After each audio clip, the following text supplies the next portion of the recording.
తిరుపతిలో వేగా jewellers exhibition and sale. హిరణ్య bridal collection grand launch July 4th, 5th hotel Kansas Tirupati. రాజకీయాల్లోకి చాలా మంది నాయకులు వస్తుంటారు, వెళుతుంటారు.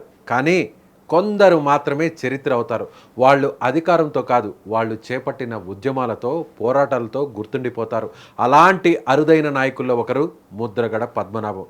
దాదాపు 5 దశాబ్దాల రాజకీయ ప్రస్థానం, 4 సార్లు ఎమ్మెల్యే, 2 ప్రభుత్వాల్లో మంత్రి, ఎన్నో రాజకీయ మలుపులు, ఎన్నో వివాదాలు, ఎన్నో పోరాటాలు. కానీ చివరి వరకు ఒకటే లక్ష్యం, కాపు సమాజానికి న్యాయం చేయడం.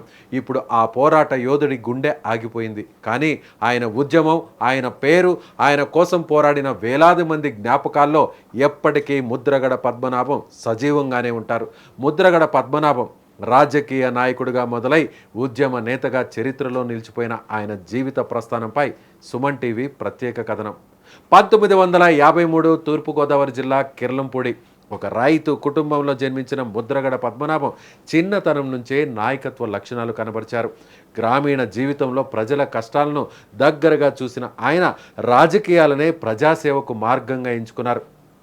ఎమర్జెన్సీ తర్వాత దేశ రాజకీయాలు మారుతున్న సమయంలో 1978లో జనతా పార్టీ అభ్యర్థిగా ప్రత్తిపాడు నియోజకవర్గం నుంచి పోటీ చేసి తొలిసారిగా ఎమ్మెల్యేగా ఎన్నికయ్యారు. ఆ విజయం కేవలం ఒక ఎమ్మెల్యేను మాత్రమే కాదు, భవిష్యత్తులో రాష్ట్ర రాజకీయాలను ప్రభావితం చేసే నాయకుడిని పరిచయం చేసింది. 1983లో ఎన్టీఆర్ రాజకీయ తుఫాను సృష్టించిన ఎన్నికల్లోనూ ప్రజలు ముద్రగడకే పట్టం కట్టారు. 1985లో మరోసారి విజయం సాధించారు. 1989లో కాంగ్రెస్ తరపున గెలిచి వరుసగా 4 సార్లు ఎమ్మెల్యేగా చరిత్ర సృష్టించారు ముద్రగడ పద్మనాభం. రాజకీయ జీవితంలో ఆయనకు పదవులేమీ కొత్త కాదు. ఎన్టీఆర్ మంత్రివర్గంలో మంత్రిగా పనిచేశారు. అనంతరం కాంగ్రెస్ ప్రభుత్వంలో మర్రి చెన్నారెడ్డి క్యాబినెట్లోనూ కీలక బాధ్యతలు నిర్వర్తించారు. కానీ పదవి కోసం తన సిద్ధాంతాలను మార్చుకొని నాయకుడిగా ఆయన అందరి పట్ల పేరు సంపాదించుకున్నారు. అవసరమైతే మంత్రి పదవినే వదులుకునేందుకు వెనకాడనని వ్యక్తిగానే కాకుండా ఒక గొప్ప నాయకుడిగా గుర్తింపు పొందారు. కాలం మారింది, ప్రభుత్వాలు కూడా మారాయి, రాజకీయ సమీకరణాలు కూడా మారాయి. కానీ ఒక విషయం మాత్రం ఎప్పుడూ మారలేదు. అదే కాపు సమాజంపై ముద్రగడకున్న అంకితభావం. 1994లో కాపునాడు ఉద్యమ సమయంలో విజయవాడలో నిర్వహించిన భారీ సభతో ఆయన ఉద్యమ రాజకీయాలకు కొత్త దిశ ఇచ్చారు. వేలాది మంది కాపు యువతను ఒకే వేదికపైకి తీసుకువచ్చి రిజర్వేషన్ల కోసం ఉద్యమాన్ని ప్రారంభించారు.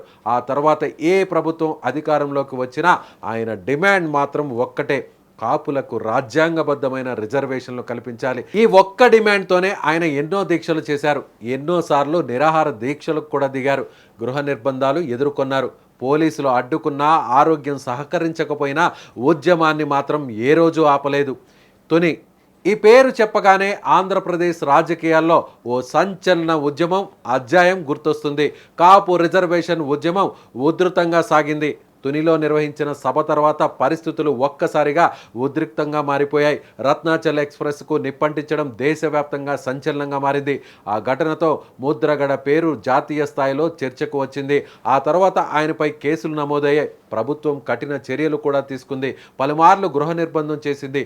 పోలీసులతో వాగ్వాదాలు, ఉద్రిక్త పరిస్థితులు, రోడ్డుపై ఆందోళనలు, ఇవన్నీ ముద్రగడ రాజకీయ జీవితంలో చెరగని ముద్రను వేశాయి. చంద్రబాబు ప్రభుత్వంతో ఆయనకు తీవ్ర విభేదాలు నెలకొన్నాయి. ఒక దశలో ప్రభుత్వంపై తీవ్ర విమర్శలు గుప్పించారు. ఉద్యమం కోసం తన ప్రాణాలనైనా పణంగా పెడతానని ప్రకటించారు. రాజకీయాల్లో ఆయన ప్రయాణం ఎన్నో మలుపులు తిరిగింది. జనతా పార్టీ నుంచి ప్రారంభమైన ప్రస్థానం తెలుగుదేశం, కాంగ్రెస్, ఆ తర్వాత తిరిగి ప్రజా ఉద్యమాలు, చివరకు 2024 ఎన్నికలకు ముందు వైఎస్ఆర్ కాంగ్రెస్ పార్టీలో చేరారు. వైసీపీ అధినేత వైఎస్ జగన్ సమక్షంలో పార్టీలో చేరిన ఆయన ఆ తర్వాత కూడా కాపు సమాజ సమస్యలపై తన గళాన్ని వినిపిస్తూనే ఉన్నారు. ముద్రగడ గురించి ఒక విషయం రాజకీయ ప్రత్యర్థులు కూడా అంగీకరిస్తారు.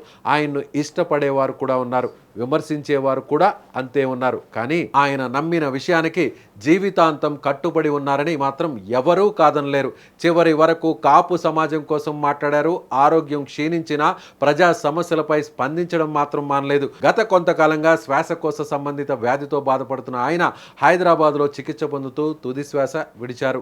ఆయన మరణంతో ఆంధ్రప్రదేశ్ రాజకీయాల్లో ఒక ఉద్యమ యుగానికి ముగింపు పలికినట్లయింది. ముద్రగడ పద్మనాభం ఈ పేరు వినగానే మంత్రి గుర్తుకురారు, ఎమ్మెల్యే కూడా గుర్తుకురారు. ఒక ఉద్యమం గుర్తుకొస్తుంది, ఒక నినాదం గుర్తుకొస్తుంది, ఒక పోరాటం గుర్తుకొస్తుంది.